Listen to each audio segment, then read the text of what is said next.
오늘 강의는 자료집, 법률학교 자료집하고 그 다음에 환경민원 가이드북 좀 왔다 갔다 하면서 같이 보려고 하거든요. 주교재는 이제 가이드북을 주교재를 하고 부족한 부분은 자료집으로 진행하도록 하고 중간중간에 좀 인터넷으로 몇 군데 좀 홈페이지를 보려고 합니다.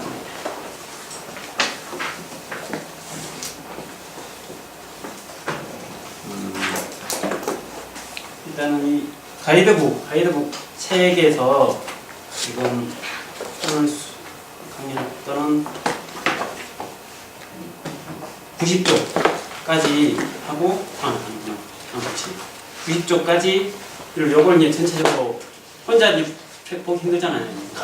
그래서 같이 보면서 한번 훑어보면 나중에 필요할 때 다시 찾아보시기 이해하기 편하지 않을까 싶어서 이렇게 진행하려고 합니다.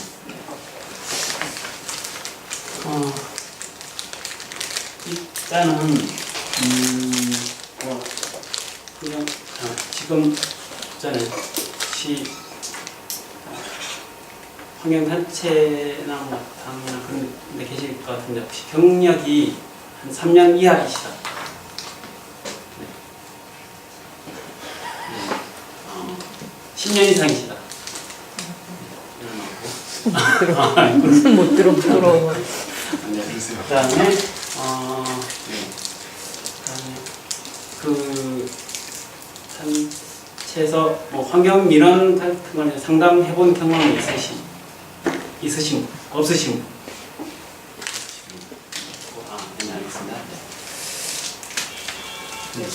일단은 전체적으로 예를 들어서 이제 사무실로 이제 전화가 왔어요. 전화가 와서 우리 집 뒤에 공사를 하는데 뭘 하는지 모르겠다. 좀 어떻게 막거나 했으면 좋겠다. 라고 이제 전화가 걸려왔을 때, 아니면 사무실로 찾아왔을 때, 그걸 상정하고 이제 말씀드리는 거예요. 그래서 이게 그런 사람들은 보통 이제 바로 이제 문제가 생기면 우리한테는 안 찾아오거든요. 일단은 뭐 구청, 뭐 시청, 군청 이런 데 이제 먼저 가서 뭐 항의 뭐 하고 하다가 거기도 안 되면 뭐 국민권익위원회 찾아가고 감사원 찾아가고 이제 뭐 국민신문고 이제 좀 젊은 사람이라면 국민신문고에 이제 뭐 접수하고 했는데도 안 되는 경우에 이제 찾다가 오는 경우가 많아요. 그래서 그 전에 이미 이제 뭐 공공기관에 대한 불만이 아주 팽배해 있는 경우가 많고, 그래서 이제 조금 감정적으로도 되게 많이 그런 게 쌓여있는 경우가 많거든요. 일단은 그래서 뭐 연락이 오면 저런 걸 좀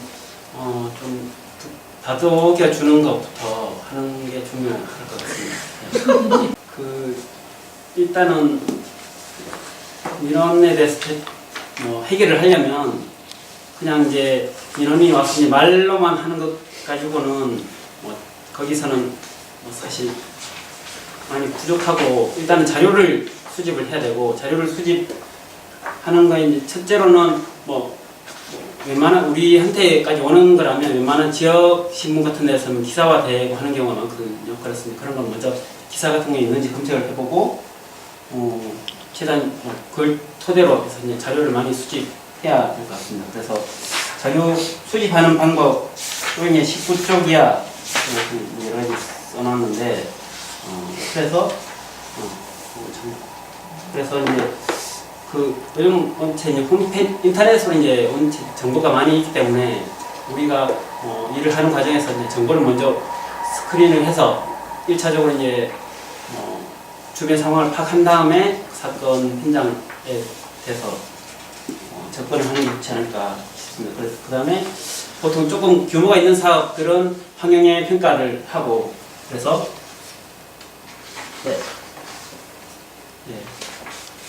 환경영향 평가 정보 지원 시스템이라는 홈페이지인데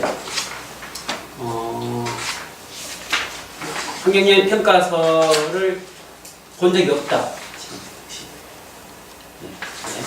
그 환경영향 평가서는 어쨌거나 조금 일정한 규모 이상 되는 사업을 할 때는 대부분 환경영, 특히 이제 환경단체 이런 데 오는, 민원이 오는 거는 뭐 그런 환경영 평가 대상 사업인 경우가 많기 때문에 일단은 이따가 대상 사업인지 아닌지에 대해서는 아마 이제 환경영, 다음에 환경영 평가를 주제로 강의가 있으니까 그때 이제 자세하게 들으실 텐데 하여간 환경영 평가서를 이제 우리가 이제 분석을 해야 되고 그리고 환경영 평가서를 이제 정보공개 청구를 해서 입수를 하는 방법도 있고 아니면 지금 환경영 평가 정보 지원 시스템이라고 이 홈페이지가 있는데 여기서 또 이제 볼 수는 있어요. 볼 수는 있다. 예를 들어서 이제 임진강에 진행되는 사업을 찾아보고 싶다라고 해서 이제 그래서 여기 예를 들어서 임진강으로 검색하면 뭐 여러 가지가 나오고 이렇게 자료 제목 같은 게 있고 상세 정보 이런 건 파악을 할 수 있고 그다음에 협의 진행 상황 협의 이런 거는 나중에 환경영 평가 단계에서 수업 들으시고 일단은 주민 의견 수렴을 얼마나 했는지 언제 했는지 이런 것도 이제 확인을 할 수 있고 그다음에 원문 정보 여기 들어가 보시면 여기 초안 환경영 평가서를 초안을 잡고 그걸 이제 의견 수렴을 한 다음에 본안을 만들고 나중에 이제 추가적으로 보완서를 만들기도 합니다. 네. 그래서 우리가 이제 환경영 평가서를 보고 싶으면 이렇게 이제 본안인 대로 들어가서 예를 들어서 이제 뭐 대기 수행 그래서 동식물상을 보고 싶다라고 들어가 보면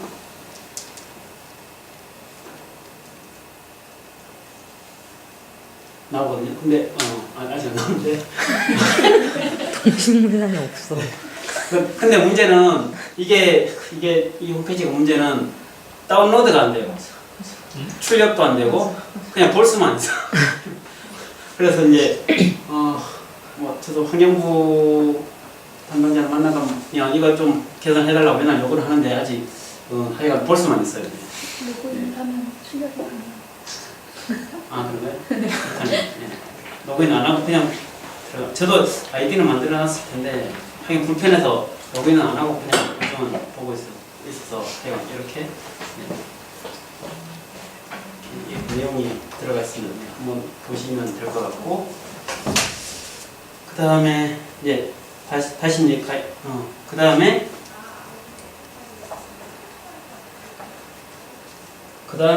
또 이제 홈페이지에서 대기 오염 관련된 정보를 보고 싶다라고 하면 사업장 대기 오염 물질 관리 시스템 여기서는 이제 예를 들어서 공장이나 뭐 저온해수 시설 쉽게 말하면 소각장 폐기물 쓰레기 처리장 이런 데에서 이제 배출되는 자료 이런 걸 보려면 이런 홈페이지를 보시면 된다. 그 다음에 화학질 이것도 화학 공장이나 연구소나 이런 데서 연구소는 좀 없을 수도 있는데 그것도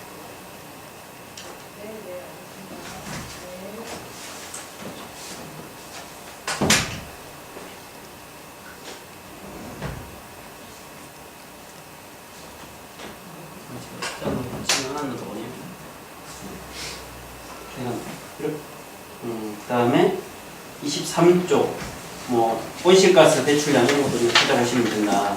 그리고 그 다음에 구체적으로 이제 어떤 민원자분하고 왔고 어떤 사업을 진행하고 있는 것 같은데 그 인허가 일단은 인허가 관련된 서류 허가 관련된 서류를 찾아봐서 거기에 보면 이제 근거 법률이 있고 근거 법률에서 근거 법률에 따른 절차나 허가 내용을 잘 지켰는지 체크를 해볼 필요가 있어서 인허가 관련된 서류를 찾아봐야 됩니다. 그래서 그냥 개별 공장에 대해서 허가를 해준다라고 하면 그거는 이제 사전에 공개되어 있지는 않거든요. 그런 정보 공개 청구를 해서 받아야 되는 거고 그거는 이제 정보 공개 포털 홈페이지에 들어가서 여기 이제 청구 신청 클릭하시고 여기는 로그인을 해야 되거든요. 로그인을 해서 개인정보 입력하고 내가 원하는 정보 어느 지역에 어떤 허가가 관련된 서류가 있는지 그걸 이제 공고해달라 하고 한번 들어가서 입력해 보시면 한번 어렵진 않을 겁니다. 그 다음에 또 허가를 해주는 과정에서는 뭐 적법하게 처리가 됐느냐를 확인하기 위해서 예를 들어서 땅 지역마다 허가 예를 들어서 이제 건물 주택만 들어가 기본적으로 주택이 들어가는 맞는 지역인지 공장이 들어갈 수 있는지 아니면 축사가 들어올 수 있는 지역인지 그런 거 기본적으로 나눠져 있거든요. 그런 걸 확인하려면 토지이용 계획 확인원이라는 걸 봐야 되는데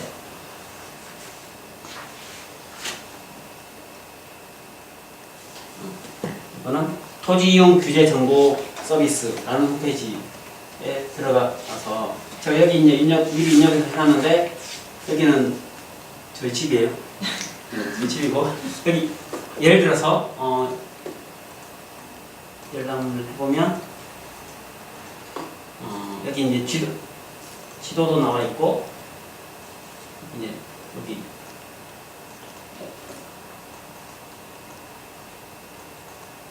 여기 지도가 나와 있고 확대해서 보고 싶으면 여기 작은 축적을 이제 600대 1 뭐 이렇게 이제 확대하면 좀 더 상세하게 볼 수 있습니다. 그리고 여기 보면 도시지역 일종 일반 주거지역이라고 되어 있고 일종 일반 주거지역이 뭘 말하는 거지? 궁금하면 이걸 이제 커서를 갖다 놓으면 여기 저도 이번에 처음 알았는데 조금 이해하기 쉽게 여기 저층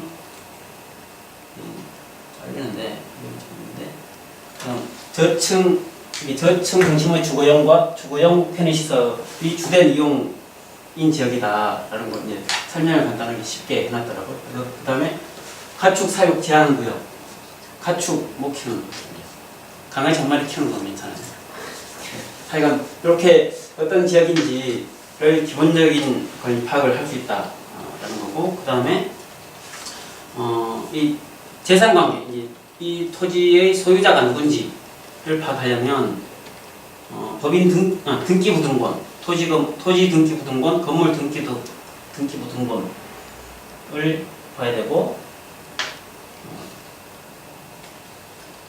또는 인터넷 등기소가 있습니다. 근데 여기서도 이제 로그인을 해야 발급받을 수 있고, 근데 여기는 유료예요. 한 부 발급받는데 1,000원인가 1,200원인가 그렇게. 네? 1,000원이랍니다. 네. 그렇게 가서 발급하면 면적하고 소유권자가 누구고 거기에 이제 뭐 근저당이 어떻게 설정되어 있는지 그런 것까지 다 확인할 수 있습니다. 그 다음에 이런 건 이제 이건 번거로운데 이제 좀 더 쉽게 찾아보는 게 다음이나 네이버 지도에서 보면 그것도 모르시는 분들 제법 있던데 보통 그냥 들어가서 보면 그냥 이런 형태로 나오죠. 여기 저희 집 찍어봤습니다. 찍어봤는데 보통 이런 형태로 오는데 스카이뷰 다음 지도에서 스카이뷰를 하면 위성에서 본 모습이 보이고 이거는 구글 어스에서도 볼 수 있는데 구글 어스에서는 이런 명칭이 잘 안 나와서 좀 보기 불편하잖아요. 그래서 다음에 네이버 지도에서는 볼 수 있고, 그 다음에 다음 지도가 또 좋은 게 뭐냐면 이 스카이뷰에서 보면 연도별로 위성 지도가 나와요. 그래서 지금은 여기 이제 예를 들어서 잠깐만, 지금 최근 사진을 보면 여기 이제 꿈의숲 프리뷰 아파트가 들어서 있잖아요. 근데 2008년 걸로 가면 여기 막 공사하고 있는 과거 장면도 보이거든요. 그래서 이제 그 그 지역이 어떻게 과거에 어떤 모습이었는지 좀 파악을 할 수 있습니다. 그 다음에 좀 더 이게 이거는 뭐 대략적인 거고 좀 더 정확한 걸 입수를 하려면 국토지리정보원에 들어가면서 거기서 또 이제 위성지도 수준은 비슷해요.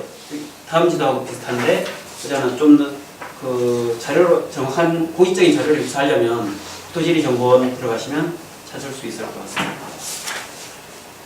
그 다음에 정보공개 청구인데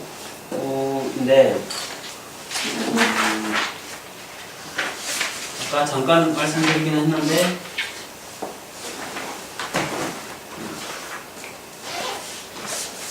이게 요청하려면 정확하게 내가 어떤 자료를 달라고 하는지 그걸 좀 정확하게 적시를 해줘야 되거든요. 그냥 어떤 사업에 관한 자료 일체 이렇게 하면 특정되지 않았다고 해서 이제 안 주는 경우가 많아서 저는 최대한 그 홈페이지 그 관공서 시청구청 홈페이지에 들어가서 최대한 어떤 사업에 대한지 좀 명칭을 최대한 우리가 확인할 수 있는 데까지 확인을 해서 구체적인 걸 이제 적어주는 게 좋을 것 같습니다. 그리고 사실 정보공개 관련해서도 정보공개센터에서 이런 강의 가끔 있긴 있거든요. 그것도 이제 정보공개에 대해서만 1시간씩 강의를 하는 건데 하여간 저는 그걸 상세하게 다 할 수는 없고 만약에 이제 공개 청구를 했는데 비공개 결정이 나왔다 못 준다라고 했을 때 그냥 그걸로 이제 그냥 포기할 수도 있지만 어쨌든 그게 나한테 꼭 필요한 자료다라고 생각을 하시면 행정심판에는 행정소송까지 해서라도 이제 받아야 되는 거고 그래서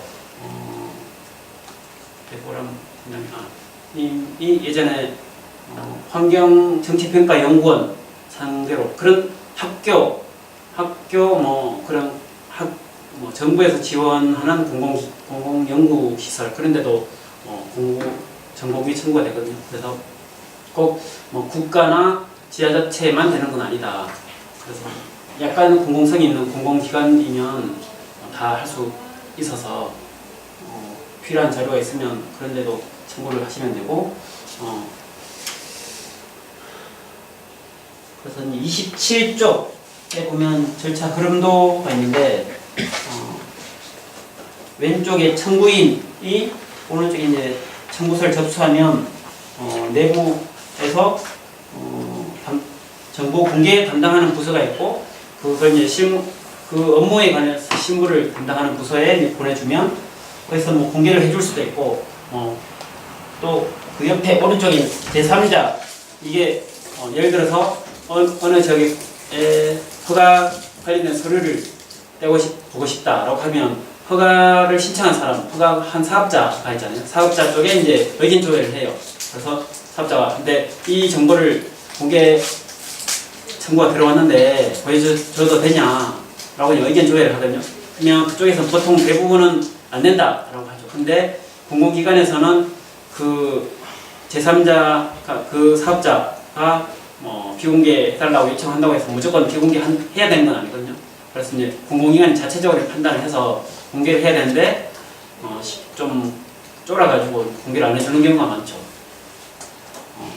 그래서 공개를 안 해줄 때 결국에는 행정심판이나 소송을 가야 되는 거고 근데 이제 28쪽에 보면 원칙적으로 정보 공개 청구는 원칙은 공개인데 예외적으로 이제 비공개 할 수 있는 정보들이 정보공개법에 열거가 되어 있고 그런 내용을 한번 적어놨습니다. 근데 이게 좀 눈에 잘 안 들어오죠. 예를 들어서 28쪽 중간 부분에 보면 한미 자유무역협정 FTA 협정문 촨에 대해서는 정보공개 청구해서 비공개를 나왔고 법원에 소송까지 갔는데 비공개 한 게 맞다라고 판결이 나왔던 것 같습니다. 그 다음에 그 밑에 이제 주한미군기지에 대한 환경오염 조사 결과를 공개해달라라고 지금 신정 변호사님도 진행하고 있는 게 있을 텐데 예전에 저는 녹색법률센터에서 처음 이런 소송을 했었고, 그래서 이제 환경오염 조사 결과 보고서 자체는 공개를 해라 라는 건 대법원 법원에서 계속 이제 공개 판결이 나오고 있거든요. 근데 환경부나 외교부나 국방부 이런 데서는 계속 이제 지역의 다른 지역의 거에 대해서 비공개하는 경우가 많고 해서 좀 번거롭게 소송을 진행하고 그렇게 하고 있습니다. 그 다음에 29쪽에 보면 이제 그 비공개 공공기관이 작성한 문서이더라도 거기에 작성한 담당자 공무원 성명과 직위는 비공개할 수 없게 무조건 공개하도록 되어 있어요. 그래서 담당자 이름 확인할 수는 있다. 하시면 될 것 같고, 30쪽 비공개 결정이 나오면 자료집 들어가서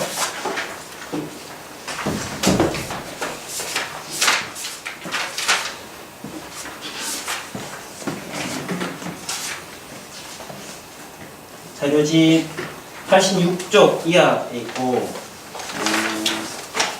그 뒤에 90쪽 이하에서 이제 제가 했던 행정심판 청구서 샘플을 두 가지 올려놨거든요. 이제 조금 그냥 보통 이거 일단 이제 변호사가 쓴 거라서 조금 어려울 수도 있는데 어쨌거나 보고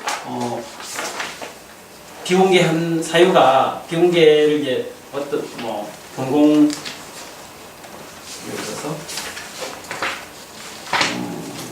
국방 등 국가의 중대한 이익 때문에 이제 비공개한다. 아니면 내부 의사 결정 과정에 있는 거라서 비공개한다. 그런 사유를 적게 돼 있거든요. 비공개를 하더라도. 그래서 그 사유에 해당하지 않는다라는 걸 좀 잘 반박을 해주면 행정심판이나 소송에서 공개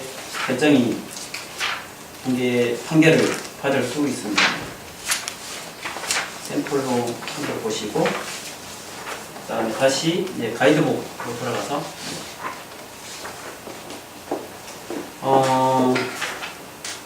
그 다음에 이제 환경 민원 상담을 들으면, 민원인이 와서 이제 기본적인 내용을 듣긴 해야 되겠지만, 현장도 이제 가서 우리가 눈으로 확인해 봐야 되잖아요. 민원인한테 이제 사진을 찍어서 보내달라 라고 해서 받을 수도 있지만, 그래도 이제 현장에 직접 가서 보는 거하고 또 다를 수가 있기 때문에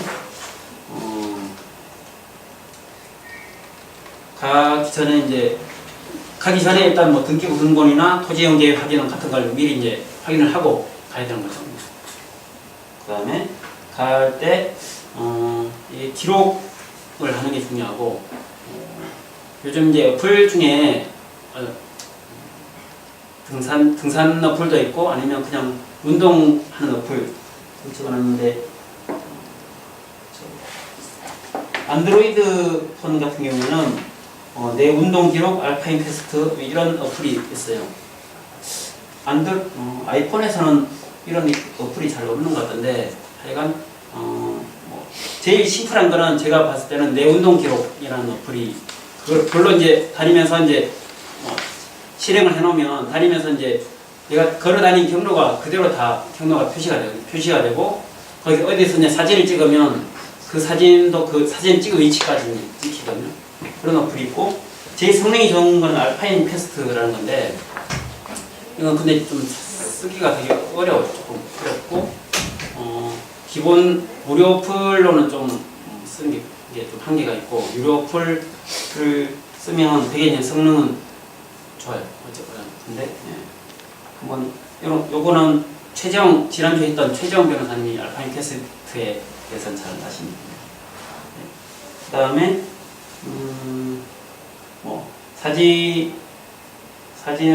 사진을 찍는데 이제 사진은 좀 다양한 각도에서 찍어놔요. 전체 전경을 확인할 수 있는 것도 찍고, 좀 세부적으로 진짜 문제되는 부분을 좀 확대해서 더 좀 찍고, 다양한 각도에서 찍어놔야 여기에 좀 쓸모가 있을 것 같습니다.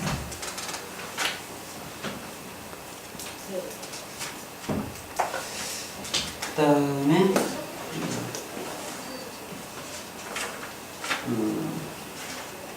가이드북 36쪽 이하에 있습니다. 이제 일단은 개발 사업이 진행되는 절차에 대해서 좀 이해를 하고, 그래서 그 단계별로 어떻게 대응할 것인지 다 조금씩 다르기 때문에 절차에 대해서 좀 이해를 하시면 좋을 것 같습니다.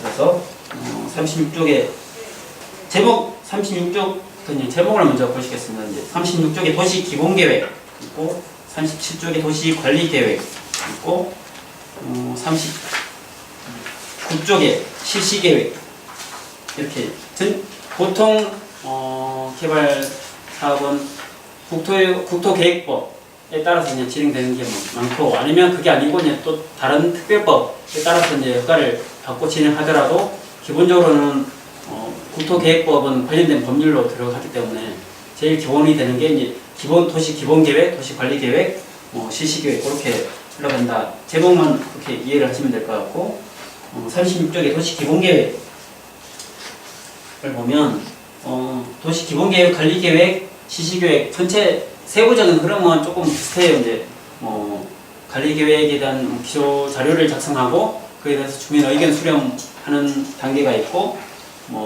관련 협의기관의 협의 의견을 받고, 그래서 어떤 경우에는 도시계획위원회 이런 데 자문을 받고, 최종적으로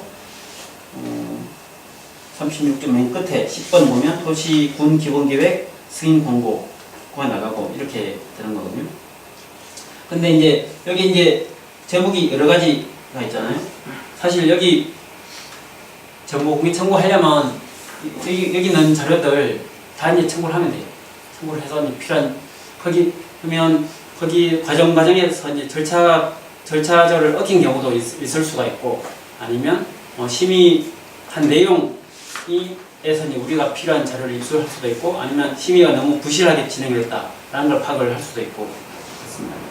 그다음에 도시관리계획 37쪽에서도 비슷한데, 여기 제목이 도시관리계획과 전략환경영향평가라고 해놨잖아요. 그래서 37쪽의 표 중에 도시관리계획 단계에서 전략환경영향평가를 해야 되고, 그게 표의 오른쪽에 이 관련 부서 기관 협의해서 농지 전용 협의, 산지 전용 협의, 환경영향평가, 재해영향평가 그런 검토를 거치게 되거든요. 사실 그런 것도 다 농지 전용 협의는 특별히 농지를 개발한 공장으로 만든다라고 할 때 그런 농지 전용 협의가 있어야 되고, 근데 농지 전용 협의는 지금까지는 별로 문제된 적은 없었던 것 같고, 산지 전용 협의, 환경영향 평가서, 재해영향 평가 그런 거는 자료를 정보 공개 청구를 하든지 해서 살펴보면 좋을 것 같습니다.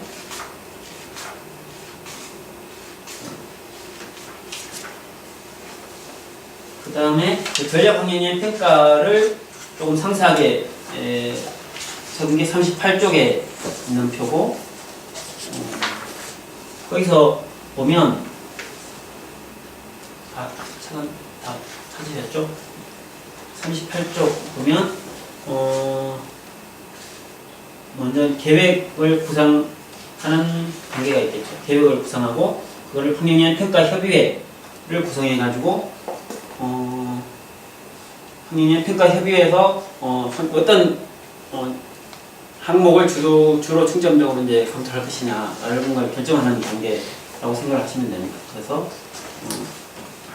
예를 들어서 어떤 지역 산림 지역에서 개발한다고 하면 산림 지역에 그 지역에 사는 동식물이 어떤 영향을 받을 건지 그런 걸 좀 중점적으로 검토를 해봐야 될 거고, 아니면 예전에 주유소나 미군기지였던 데를 다시 공원을 만들거나 한다고 치면 거기 토양 오염을 정확하게 조사를 해야 되고 그렇게 하겠죠. 그래서 사업하는 위치나 내용에 따라서 조금 평가서에 중점을 두는 게 달라질 수 있다.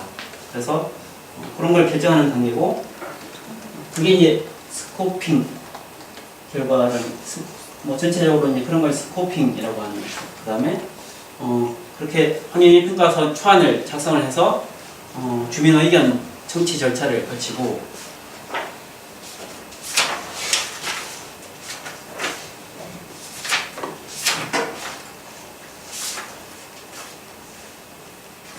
그 주민 의견 청취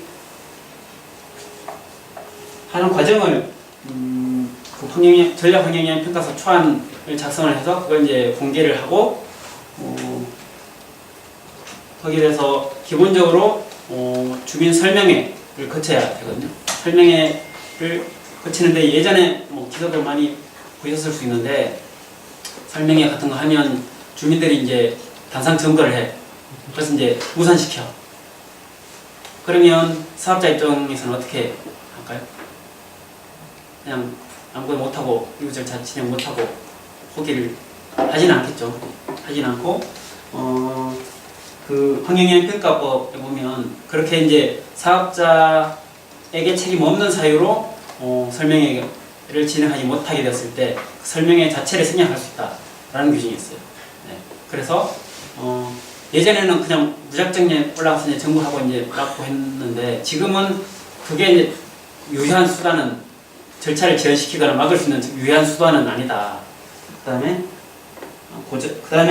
설명회는 어쨌든 필수적으로 거쳐야 되는 거고 주민 30명 이상이 요구를 하면 공청회를 개최를 해야 돼요. 공청회는 어쨌든 뭐 찬반 쪽이 나와서 이제 이런 쉽게 말하면 찬성 반대 이제 토론을 하고 그런 절차라고 생각하시면 되는데 공청회는 주민이 30명 이상이 요구를 해야 할 수 있고 그래서 그냥 가만히 있으면 설명회만 거치고 이후 절차를 진행해요.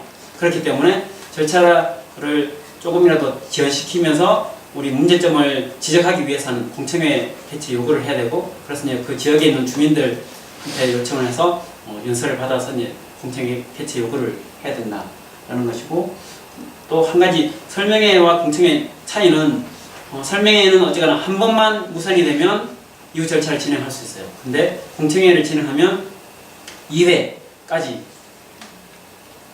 이런 시도를 해야 되거든요. 사업자 입장에서, 사업자 쪽에서. 그래서 두 번은 필수적으로 해야 되니까 그건 전략적으로 잘 1회 때는 어떻게 하고 2회 때 어떻게 할 것인지 그건 좀 전략을 잘 짜셔야 될 것 같습니다. 네. 그 다음에 그래서 주민 설명회나 공청회 절차를 거친 다음에 전략 환경영향 평가 협의가 주로 이제 환경부나 환경부 산하에 있는 환경청인 거죠. 그래서 거기서 이제 이 사업을 전략 환경영향 평가를 하려고 하는데 이에 대해서 이제 어떤 문제점이 있는지 검토를 해달라고 요청을 하고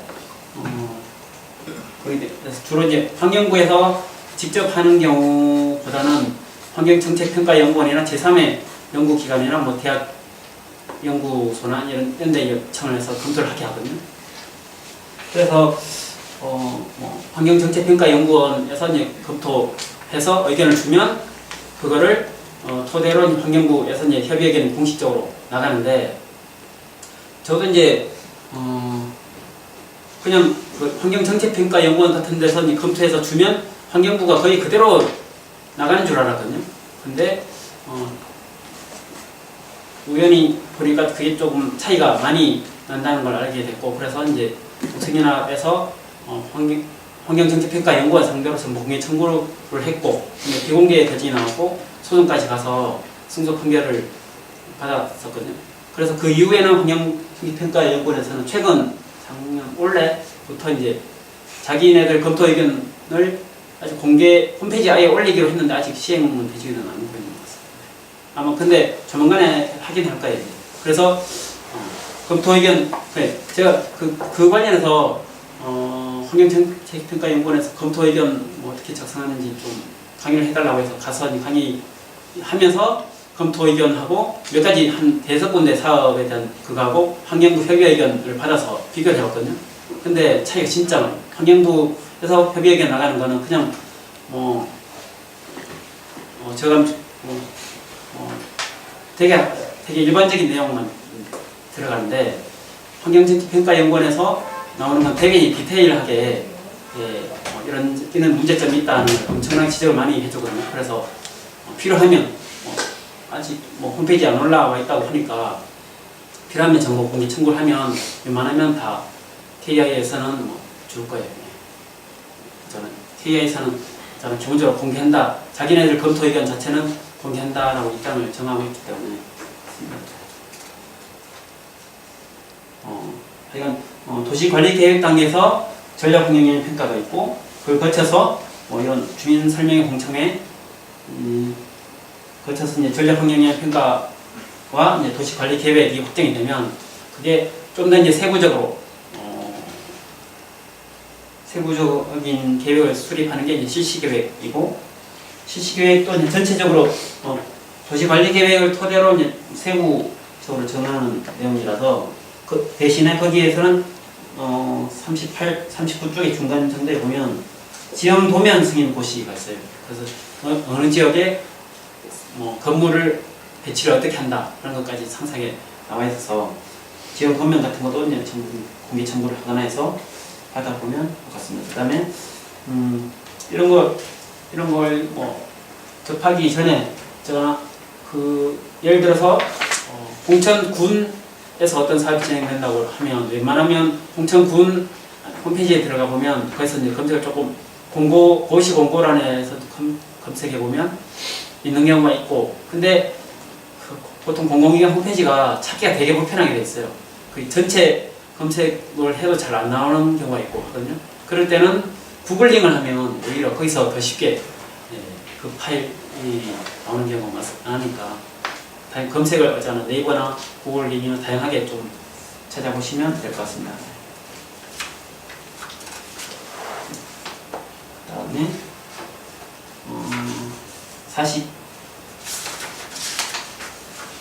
42쪽 개발 사업에 대한 해결 방법 부분인데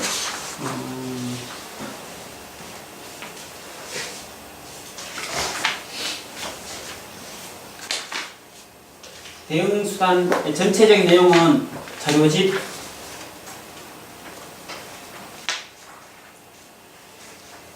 62쪽 있습니다. 62쪽에 있고 아까 이제 정보위에 청구에 바치다라고 했는데 예를 들어서 63쪽, 64쪽, 66쪽 이런데 이제 기초조사 결과서, 전략환경영향평가서, 토지적 성평가서, 교통영향평가서 이런 자료들이 있고 이렇게 이제 하나의 사업이 진행되려면 이렇게 이제 문서가 되게 공공기관에 많이 나오기 때문에 이런 걸 필요하면 정보 공개 청구를 해서 살펴보시는 게 좋겠다. 라고 해서 이제 그냥 적어봤습니다. 그 다음에 62쪽, 자료집 62쪽에 이제 전체적으로 이제 대응수단을 정리를 해놨고,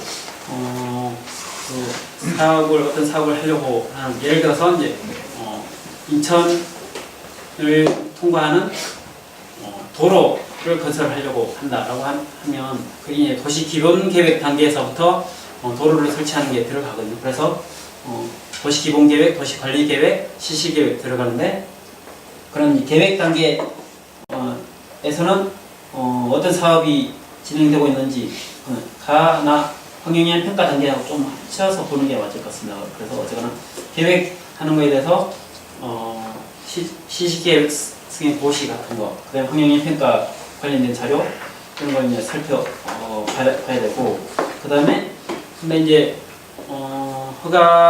제일 좋은 게 허가가 안 나게 하는 게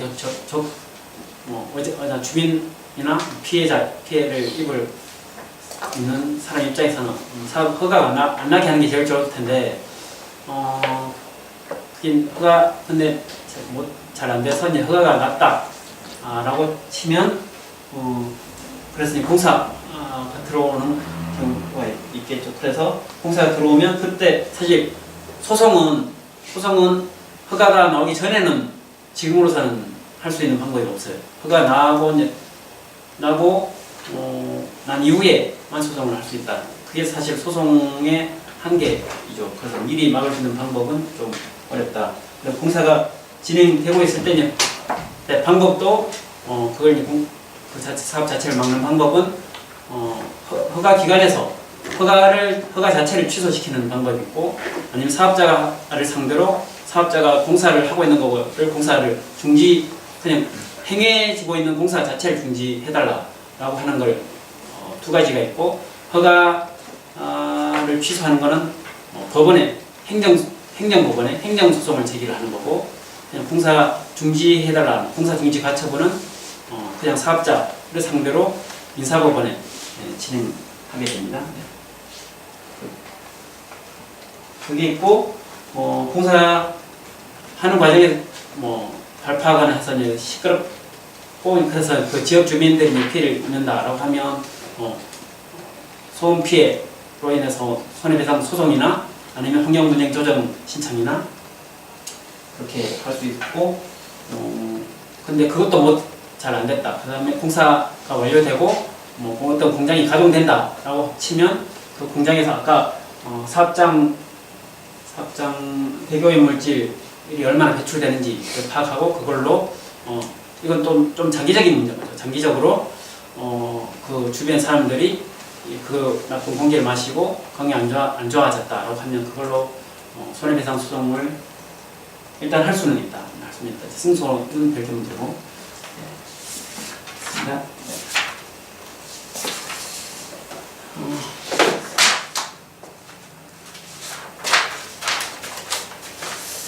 다시 이제 환경민원 가이드북으로 42쪽에서 이게 보면 어쨌거나 그런 개발 사업을 막는 거는 빨리 대응할수록 쉽고 가능성이 높아진다 라는 거고, 그래서 예를 들어서 2015년에 아까 이천에서 도시 기본계획 수립을 하려고 하면서 금단 장수간 도로를 그 인천 쪽에 이제 생태축이라고 할 수 있는 데를 관통해서 도로를 건설하려고 했던 것 같습니다. 그래서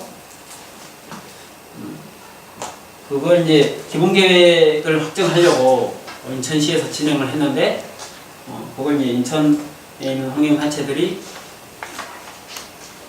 좀 환경단체가 이제 노동단체나 이제 인천 쪽에 이제 시민사회단체 연대회의 통해서 좀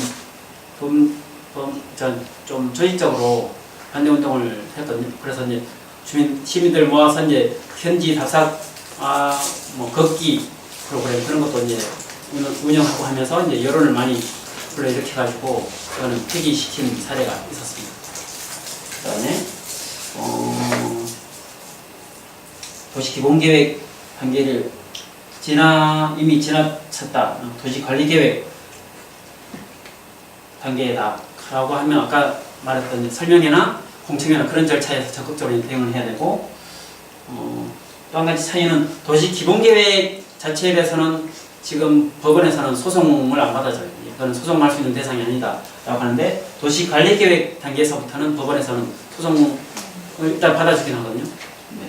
그런 차이가 있다. 그런 걸 이해하시면 될 것 같고, 전략 환경영향 평가 단계에서는 아까 이제 설명회 공청회 잘 준비를 하시면 좋을 것 같습니다.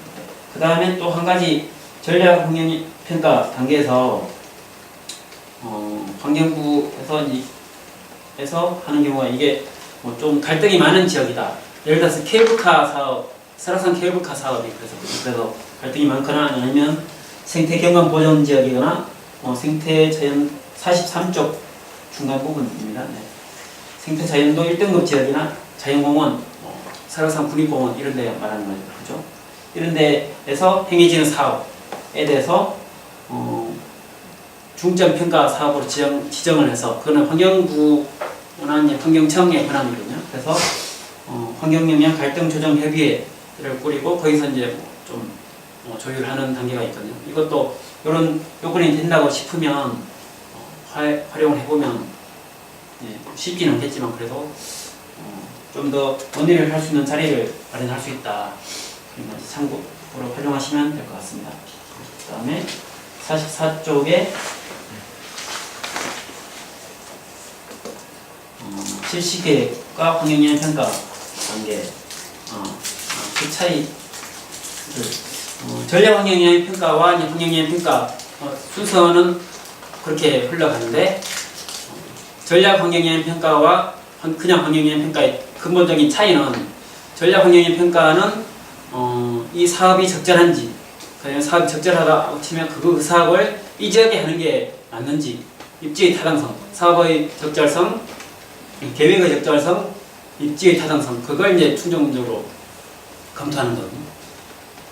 그래서 근데 반면 그냥 환경영향 평가에서는 기본적으로는 그거는 통과됐다고 생각하고 이걸 사업을 하되 피해를 어떻게 줄일 것이냐, 저감 방안을 어떻게 마련할 것이냐가 이제 중점적으로 논의되거든요. 그래서 사업 막는 거는 기본적으로는 전략 환경영향 평가 단계에서 하는 게 맞죠. 네. 근데 그래도 이제 가끔 사례에 따라서는 환경영향 평가 단계에서 이제 환경부가 이제 부동이나 관리해서 무산을 시키는 경우도 있긴 한데 가급적이면 전략 환경영향 평가 단계에서가 그나마 가능성이 좀 더 있으니까 하루라도 빨리 대응을 하시는 게 좋다라는 겁니다. 네. 그 다음에 그래서 이제 환경영향 평가하고 좀 겹치는데 제가 잠깐만요. 그 다음에 환경영향 평가 자료에 어떤 내용이 있는지 좀 보고 최대한 안 겹치게 정리하려고.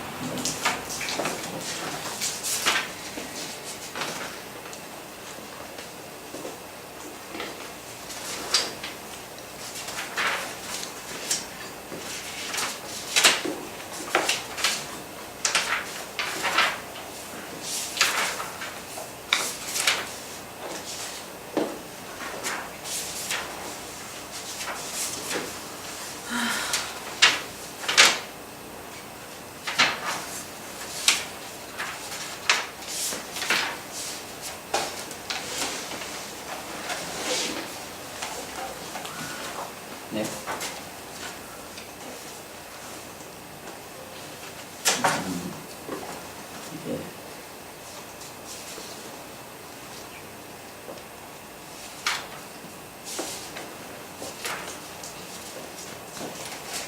네, 알겠습니다. 그 44쪽에 보면 환경영향 평가 저는 설명 공청회 때 열심히 했는데 어쩌나 그대로 이제 사업은 진행된다 라고 치면 그래서 이제 공사까지 이제 시작 공사를 하고 있어요. 공사 하고 있으면 그때 우리가 이제 뭘 할 수 있느냐 라는 건데 환경영향 평가 단계에서도 저는 그 협의 의견을 적고 그래서 이제 이러이러한 조건 하에 이런 걸 보존하는 예를 들어서 동식물이 몇 종의 기종이 서식하고 있다라고 치면 그 지역은 재척을 하거나 아니 빼거나 아니면 그 동물식물들을 다른 데로 옮겨서 이제 서식할 수 있도록 나무를 옮겨 실제로 그런 사례도 있긴 해요. 나무를 옮겨 심거나 아니면 저 금개구리나 아니면 물고기 같은 경우도 이제 옮기게 하도록 하거든요. 그래서 그게 이제 옮겨서 제대로 이제 서식하고 잘 자라고 있는지 그런 것도 감시를 할 필요가 있고, 그래서 어쨌든 협의 의견을 잘 살펴보시고, 그 협의 의견대로 이행되고 있는지, 관리가 잘 되고 있는지, 그런데 그게 잘 안 되고 있다고 치면, 관공서가 관청에 민원을 제기해서 그걸 협의 의견 이행되도록 관리 관독을 하고, 필요하면 공사 중지할 수 있는 근거도 있거든요. 그래서 너네들 허가 관청에서 상황이 지금 이렇게 심각하니까 공사 중지 명령을 내려라 이렇게 요구도 할 수 있습니다. 그리고 그 과정에서도 공사 진행 중에 1년에 한 번 정도 이제 사후 영향 평가라고 해서 그 사후 환경 영향 평가서를 작성해서 이제 관공서에 보고하도록 되거든요. 그래서 그 사후 환경 영향 조사도 입수를 해서 살펴보시면 된다. 그래서 이제 사업이 진행 중에 공사 중에도 계속 이제 감시 우리 활동가들의 감시는 필요하다라는 겁니다.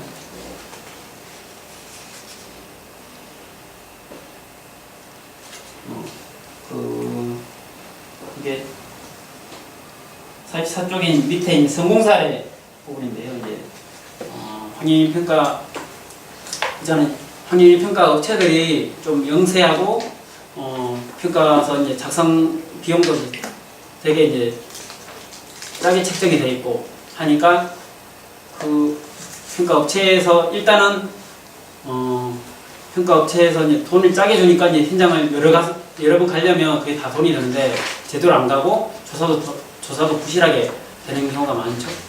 그래서 또 가끔은 좀 장난질을 많이 치기도 하고 의도적으로 장난질을 많이 치기도 하고 그래서 이제 평가서에 이제 강릉의 골프장에 관한 평가서인데 이제 실제로 확인된 사례는 충청도 어디에 지도가 올라가 있는 거예요. 그래서 이제 사실 다른 건 이제 복사해온 거죠. 그런 사례도 있었고 또 한 번은 홍천의 골프장의 환경영향 평가서인데 거기 작성자가 이제 언제 몇 월 며칠에 조사 갔다는 게 뒤에 부록에 적혀 있거든요. 근데 그거를 어떤 우연한 기회에 그것도 뭐 저희들이 찾은 게 아니고 그쪽에 지역 주민들이 찾아낸 거였거든요. 다른 평가서에 보니까 거기 같은 날짜에 거기 충청도에 가서 조사를 했다고 이게 중복되어 있는 게 사례가 발견됐던 거예요. 그래서 그거는 그냥 거짓 작성한 거다라고 해서 문제 제기했던 적이 있었습니다. 제가 그래서 이렇게 하려면 엄청 이제 현장도 환경영향 평가서도 빠삭하게 이제 뜯어봐야 되고 그걸 토대로 이제 현장도 가서 일일이 다 체크를 제대로 됐는지 체크도 해보고 그런 게 활동가들의 이제 역할인 것 같습니다.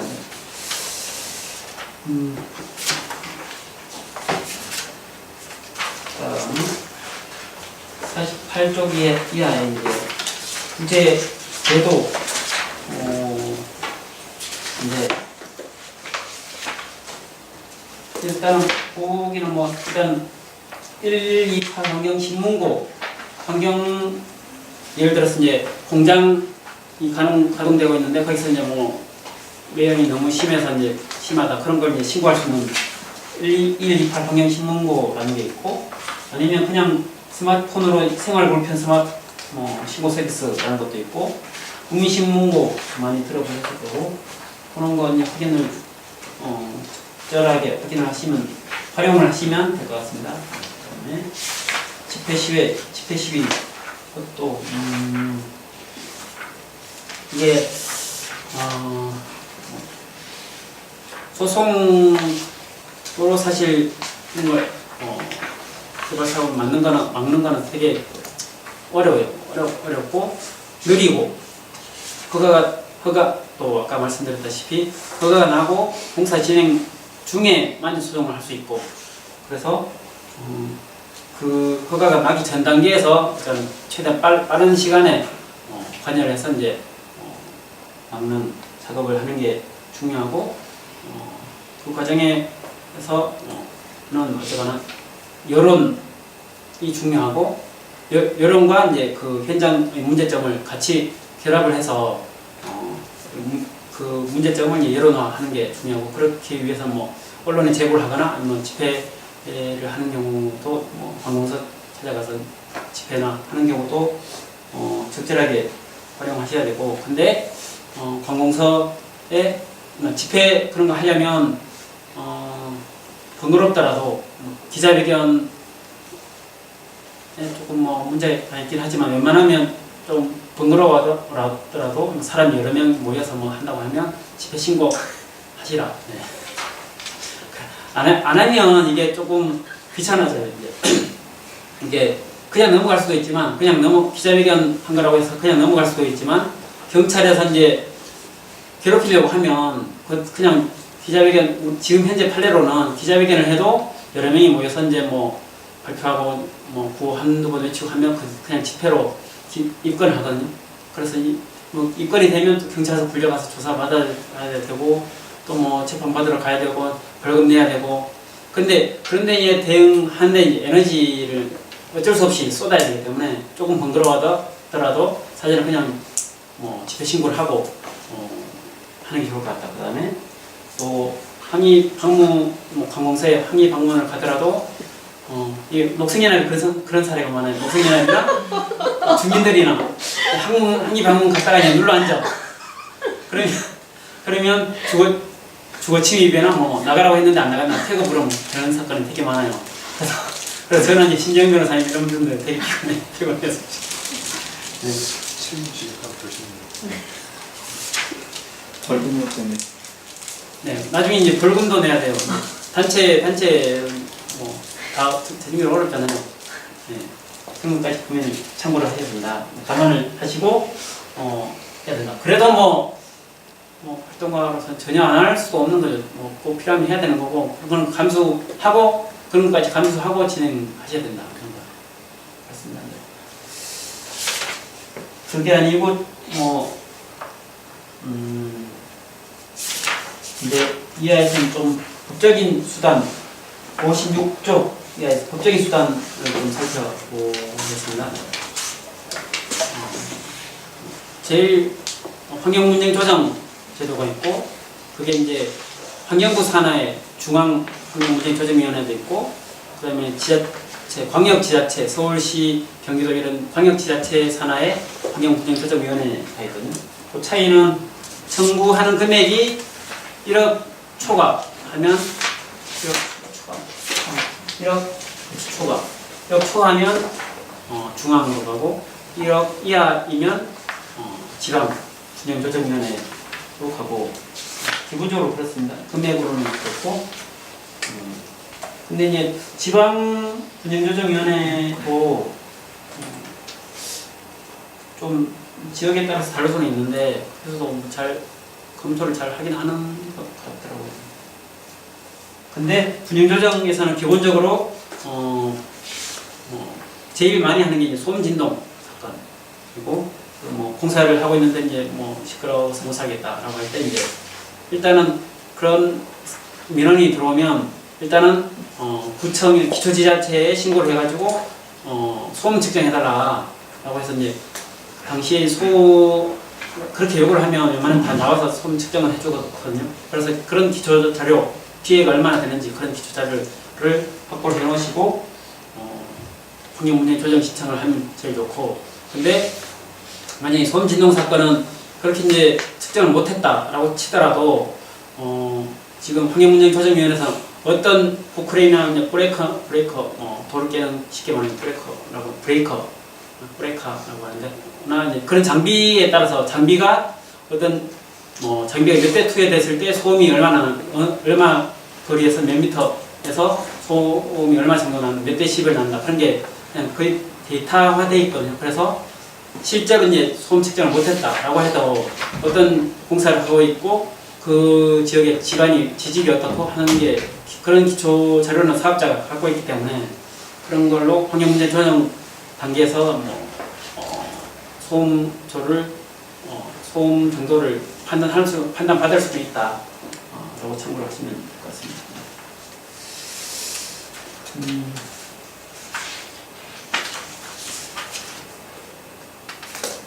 그 다음에 이 법적인 수단으로서 이제 아까 이제 환경문제 조정은 소음 피해가 있을 때 배상받는 방법.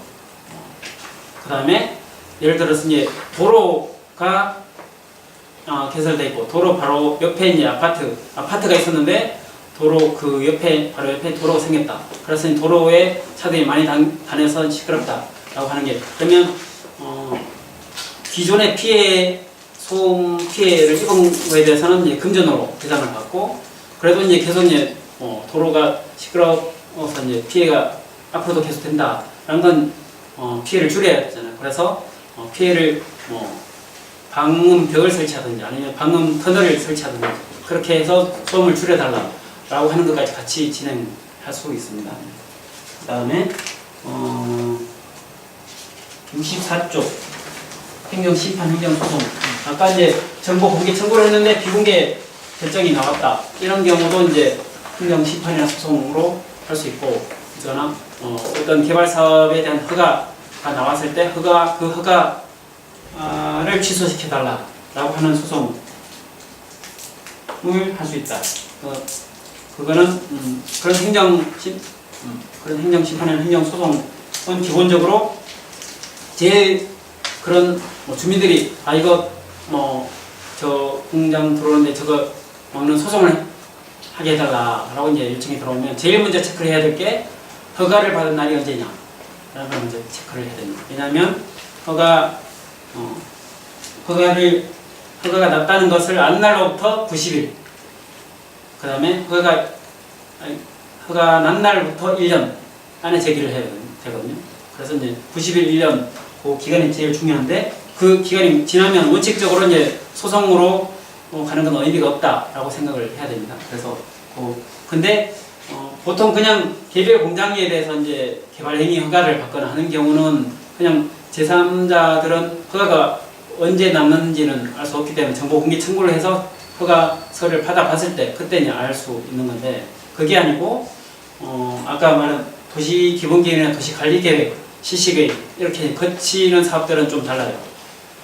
그게 실시계획은 관공서 홈페이지에 게재가 되고 저는 그렇게 이제 게재가 된 날로부터 5일이 지나면 사람들이 다 안걸로 간주를 해버리거든요. 그런 규정이 있어요. 그래서 대충 따지면 그래서 허가가 난 그런 실시계획 인가가 난 날부터 95일이 지나면 안 날로부터 90일이 지났다라고 이제 간주가 돼버려서 그 이후에는 소송하기가 어렵다고 보셔야 돼요. 뭐 이게 취소송, 무효소송이 있는데 사실 무효소송은 그러니까 취소소송이라는 것, 행정소송 중에 종류를 취소소송, 무효확인소송, 부작위 위법 확인소송이 있는데 우리가 문제되는 거는 우리가 주로 할 수 있는 거는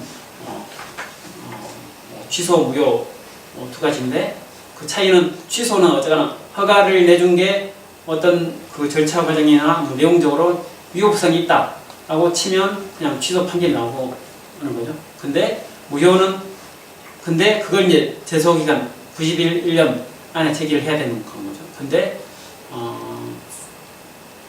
근데 만약에 그 기간이 지난 경우에는 원칙적으로 이제 소송을 못 하는데 그럼에도 불구하고 무효 확인 소송이라는 이름으로 소송을 할 수는 있어요. 근데 그렇게 해서 승소 판결을 받으려면 그냥 단순히 허가가 위법하다라는 것만 가지고는 무효 승소 판결이 나오는 건 아니고 위법한데 그게 그 위법한 정도가 중대하고 누가 보더라도 또 명백한 사실 허가가 위법하면 사실 중대하고 다 명백한 건데 어쨌든 법원에서는 그걸 이제 엄격하게 나눠서 그냥 허가가 단순한 위법한 정도가 중대하고 명백해야 된다라고 해서 사실 그렇게 해서 법원에서는 무효 확인 판결을 거의 안 해준다고 봐야 되고 그렇기 때문에 90일 안에 제기하는 게 중요한 90일 안에 취소소송이라는 이름으로 제기하는 게 중요하다.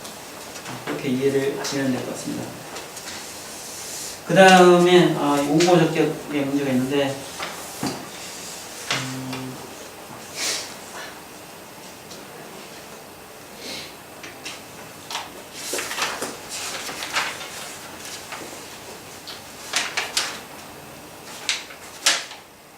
원고 적격 부분으로 광역인 평가 단계에 조금 방해가 있을 것 같습니다. 그래서 이거는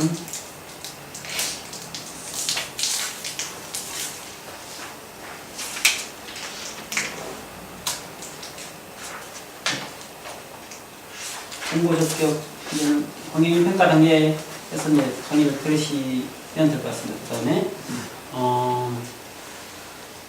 아까 이제 행정소송은 어쩌나 피고가 이제 행정청, 구청, 도지사, 군수 그런 사람들 상대로 소송을 하는 거고 그게 아니고 사업자를 상대로 사업자가 이제 공사하는 과정에서 소음 피해가 크다 아니면 예를 들어서 이제 우리 집 옆에 이제 공사를 하고 있고 그래서 이제 거기서 이제 진동 때문에 우리 집이 집안이 무너질 우려가 있다라고 해서 공사를 중지해달라라고 하는 게 공사 중지 가처분 형태로 진행할 수 있는데 그것도 쉽지는 않은데 그런 게 69쪽 뭐 법률 용어로는 임시의 지위를 구하는 가처분이다. 어쨌든 공사 중지 가처분을 사례를 69쪽에 오른쪽에 있는 거 사례를 참고로 보시면 될 것 같습니다. 그 다음에 이거 뭐 일을 하다 보면 아까 말씀드렸다시피 이제 집시법 위반이나 어떻게 이제 뭐 하다 보면 형사로 이제 입건이 활동가 본인이 입건이 될 수 있잖아요. 그러면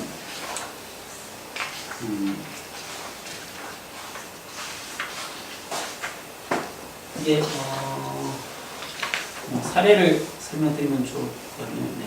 그 케이블카 설악산 케이블카 반대 운동을 하면서 이제 환경청에서 일을 제대로 안 해서 환경청에 이제 활동가들 여러 단체 활동가들이 올라간 적이 있거든요. 올라갔고 그때 이제 박그림 선생님도 같이 올라가셨고 그 14명이 올라갔었는데 경찰에서 이제 저는 현행범으로 다 체포를 해서 박그림 대표님하고 이제 3분 정도를 이제 구속영장 청구까지 했었거든요. 그래서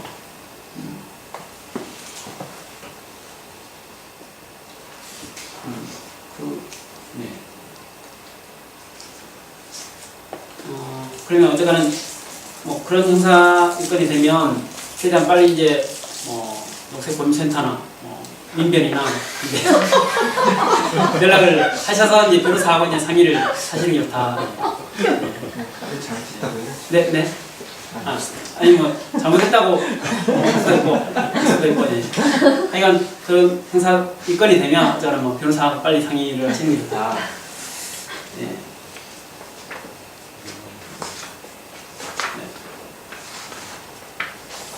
그리고 그게 아니고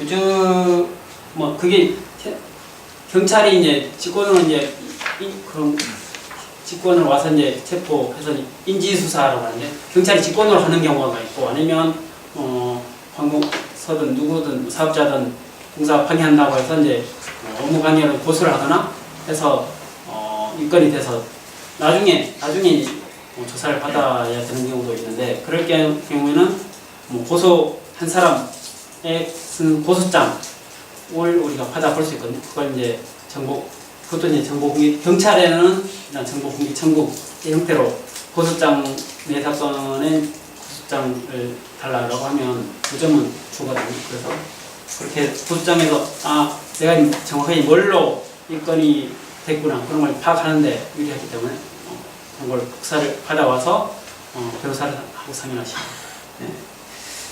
그 다음에 그게 또 아니고 아까 환경의 평가항에서 공사 중지 명령을 할 수 있다라고 했잖아요. 근데 그래서 우리가 이제 관공서에 허가관청에 공사 중지 요청을 했고 그래서 좋다라고 해서 공사 중지 명령까지 내렸는데 사업자가 가끔씩 무시하고 그냥 계속 밀어붙이는 경우가 있어요.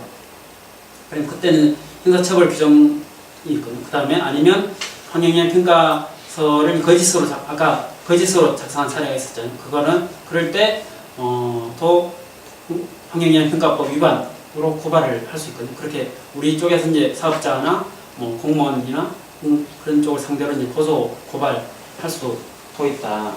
그래서 고발할 수 있는 사유가 되는지를 좀 잘 찾아보시면 좋겠다.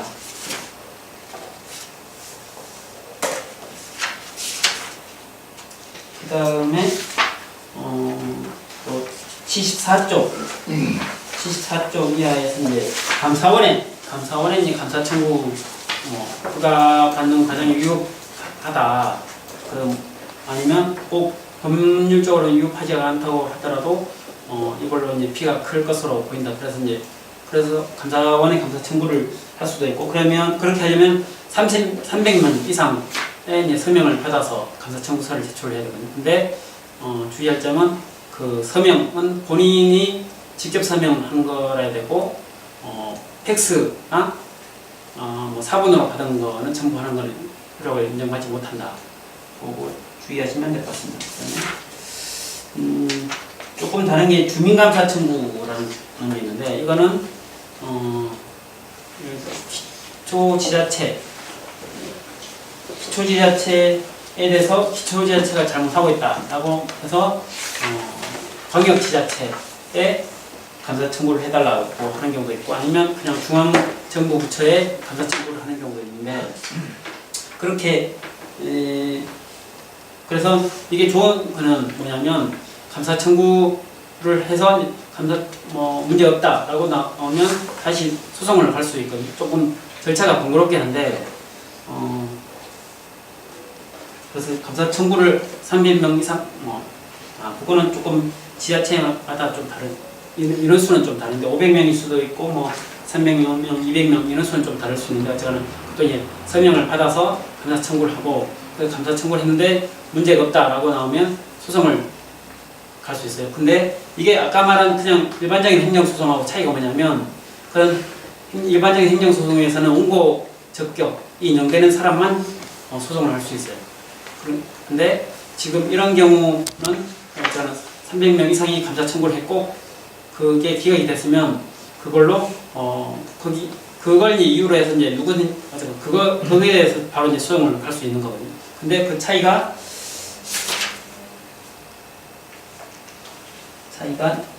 78쪽 이게 일반적인 행정소송에서는 그냥 이제 취소 사업 허가를 취소한다 그렇게만 나올 수 있는데 여기서는 78쪽의 중간에 청구 유형을 보면 당해 행위를 중지를 구하는 소송, 당해 취소 무효 등 확인 소송, 부작위 확인 소송, 손해배상 청구할 것을 요구하는 소송. 이게 조금 특이한 건데 마지막에 예를 들어서 이제 시장이 허가를 내줬고 그래서 환경이 그게 인천에 하려고 시도했던 사건이 있었는데 인천에 모노레일 사업을 해서 이제 그걸로 이제 어쩌나 인천시의 재정이 많이 악화됐다라고 해서 이제 실제로 소송까지 감사 청구하려고 준비하다가 하지는 않았던 걸로 기억하는데 하여간 그래서 그러면 시장이 시장 너 때문에 시 재정이 악화됐으니까 시장이 너가 돈을 토해내라 이런 소송을 할 수는 있거든요. 이게 좀 특이해서 그렇게 시장을 압박하기 위한 수단으로 생각해보면 좋을 것 같습니다. 그 다음에 헌법재판소에 관한 방법 있고 참고로 보시면 될 것 같고 80쪽에 공익신고 제도가 있는데 그 질문이 있는데 네네네.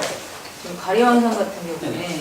감사 청구를 6월달에 했어요. 그래서 올해 이거. 네, 올해 6월달에 했는데 이제 그쪽에서 기각할 수 있는 거죠. 그래서 하겠대. 그거 가지고 계속 얘기 중인데 그거를 감사원에 감사 청구를 하는 거예요. 감사원에 감사원에 이제 산림청과 뭐 환경부, 강원도 이렇게 감사 청구를 했는데 예를 들면 아니 지금 이제 그렇다고 그럼 이제 만약에 기각이 됐어요. 그러니까 안 하는 걸로 됐을 때 그냥 그 300명을 모아서 어쨌든 한 건데 그러면 예를 들어 최문순 때문에 강원도 재정이 파탄 났으니까 책임져라면서 최문순을 그렇게 할 수 있어요?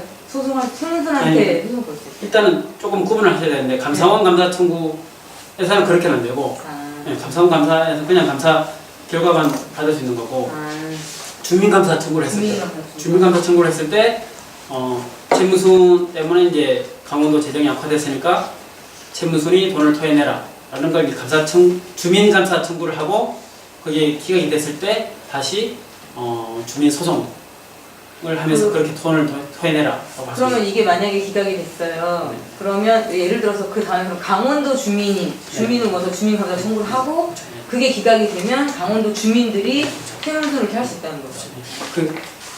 그냥 일반적 지금 케이블카 행정소송하고 있는 거는 케이블카 지역 원칙적으로 이제 그 주변에 있는 주민들만 원고적격을 인정받을 거예요. 아마 아직 판결이 나오진 않았지만, 근데 주민감사 청구는 강원도민이면 기본적으로 다 할 수 있다라고 보시면 되죠. 그럼 이게 주민 소송을 하려면 감사 청구가 네. 바로 선행이 되어야만 그렇죠. 되는 거예요. 그게 반드시. 그래서 이제 소송까지 가는데 절차가 조금 번거롭긴 하죠. 주소지로 그러면 상급기관, 그러니까 만약 강원도가 문제가 있다 그러면 주민감사는 중앙정부의 네. 행자구나 뭐 이런 데다가 요청하는 거예요. 그래서 그게 기각이 되면 원고 적격을 안 따진다라는 말씀이죠. 그 다음에 80조 공익신고 제도. 이게 내부 고발자를 보호하는 제도인 거예요. 그래서 이게 공공기관의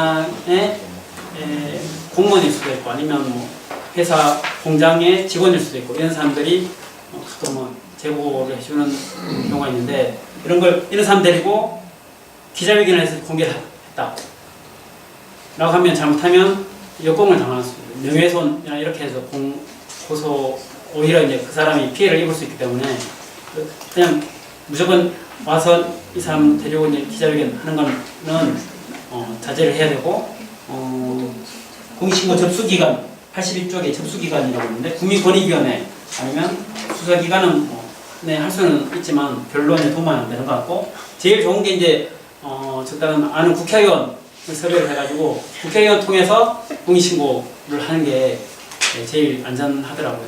그래서 국회의원 통해서 이제 공익신고 하면 그 사람에 대한 인적 사항도 이제 비공개를 하고 그래서 그 사람을 보호할 수 있는 조치가 있고 그래도 이제 그 사업자나 항공사는 쪽에서는 어떻게 누가 제보를 했는지 주변 정황을 보면 다 알 수는 있겠죠.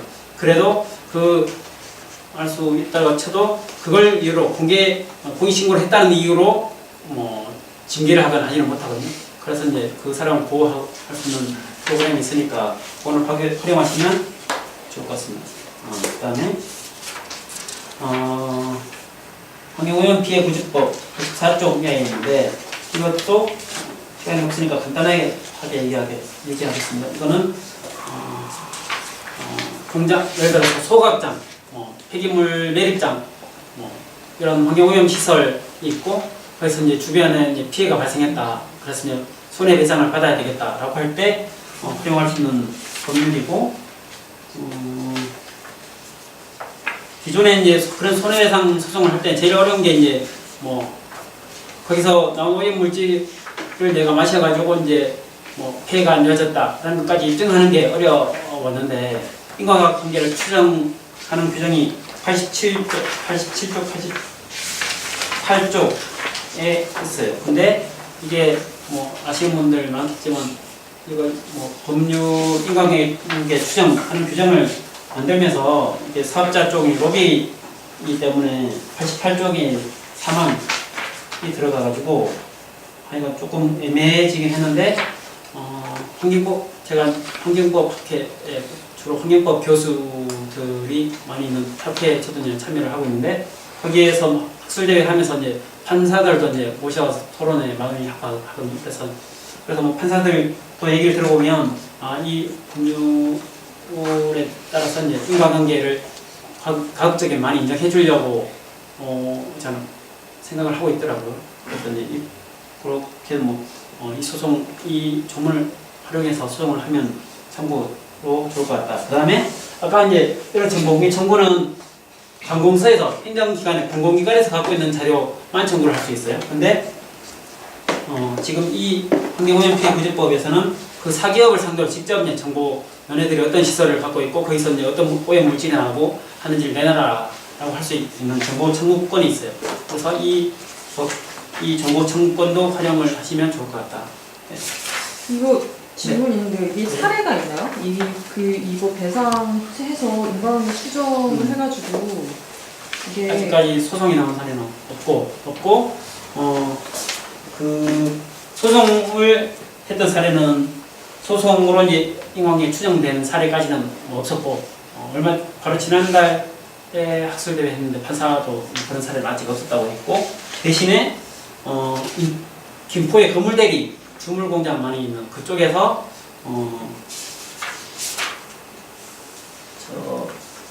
피해 이제 소송 거기는 소송 형태가 아니고 이제 피해 구제급여 신청. 구제 신청을 했는데 거기서도 이제 안 받아 줬거든요. 그래서 그게 저도 그때 이거 황용인 피해 구제 지난달 이제 토론회 때 조금 뭐 심하게 좀 문제 제기를 하긴 했었습니다. 근데 하여간 그거는 저는 건물대리 정도 된 사례에서도 인정 소송도 아니고 이제 구제급여를 인정을 해준 거는 저는 이 법 취지 자체를 이제 없애 무효화시키는 거라서 문제가 있다고 봅니다. 그 다음에 가정집에서